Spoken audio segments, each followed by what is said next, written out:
I have always painted. I am an intuitive painter. I let a painting emerge from the canvas. I generally don't sketch or do any studies beforehand. I like to work everything out on the canvas. When I am near completion, it is mostly a process of looking and adding finishing flourishes. Painting for me is freedom and deep fulfillment. It's also like a creative compulsion to express certain ideas, inspirations, dreams and symbols in flowing colour onto the canvas. I like to find the painting within the canvas a bit like a sculptor finds the figure in the stone. Quite a challenge to describe something in words that is essentially a visual process.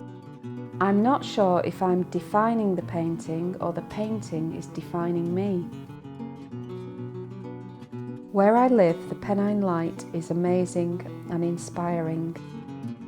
And this has helped me in the evolution of my painting of the Annunciation.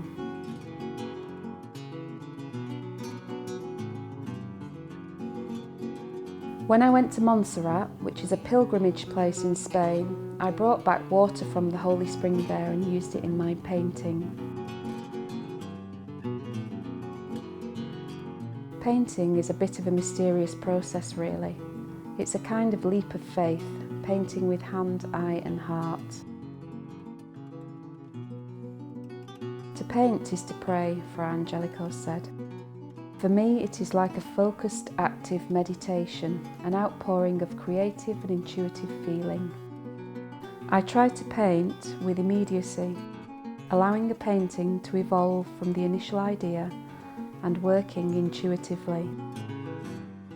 When I paint portraits, for icons, eyes are important as they're where you connect with another soul, be they open or closed or indistinct. I see birds as messengers, as symbols of freedom. I began painting them after my son was born. It was then that I had the idea of writing illuminating words around the edge of the canvas, more layers of meaning and the naming of the work. I painted 2 doves as symbols of peace and ascension, and when you imagine their flight path, it creates the sign of the cross. Sometimes ideas for paintings and solutions to painting problems come to me in dreams. In the dream of the blessing, I emerged from the sea and knelt before a robed, gentle female figure who held my face in a blessing. The dream was so moving I felt compelled to paint it.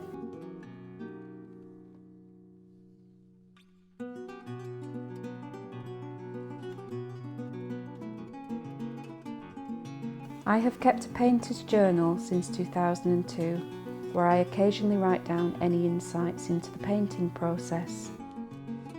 Images are like a language. Vibrancy of colour is important to me. I tend to work through composition, shape, colour, contrast and light when I paint. There also needs to be an element of creative chaos for the work to evolve in. I paint until I breathe life into a painting.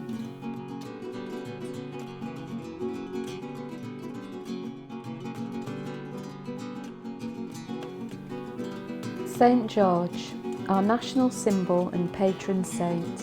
Why do we have an uneasy relationship with him?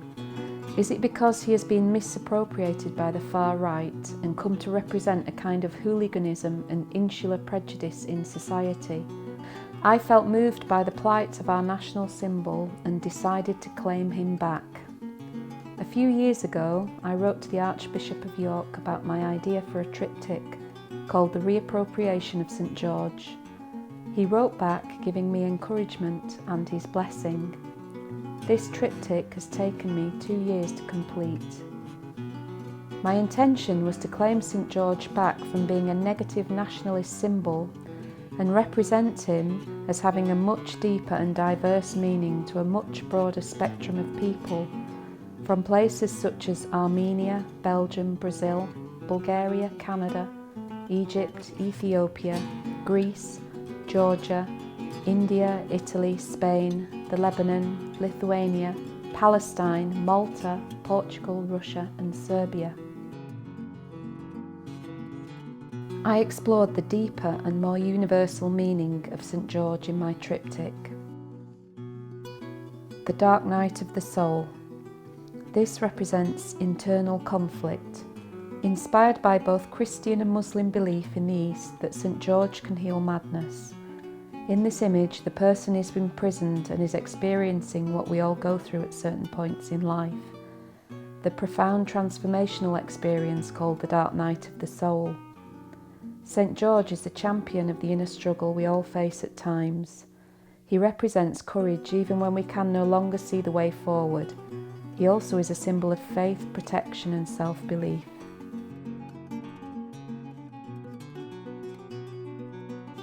The spiritual warrior. This represents external conflict. The spiritual warrior needs redefining if peace is to come across the globe. The battle is within and without.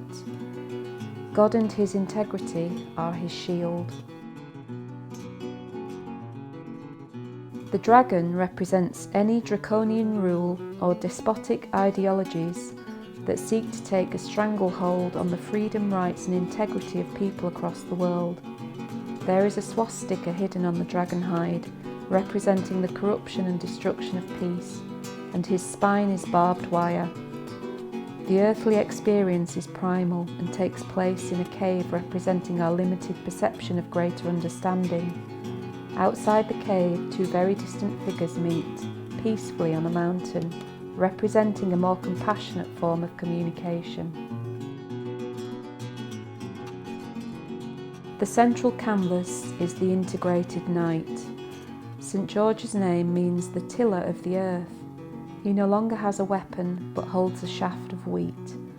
He is surrounded by billowing wheat, representing the earth's abundance. The dark mountain in the background symbolises the dark and difficult journey he has undertaken. He has come to a place of peace. He has integrated his experiences of inner and outer conflict and is a shield for the people. St. George is a protector and a reminder of our integral link to the land. The princess is the soul, the mysterious nature of the cosmos and the symbol of universal woman and compassion. Together they represent the balance of male and female power that is today lacking in the world and without which we are lost.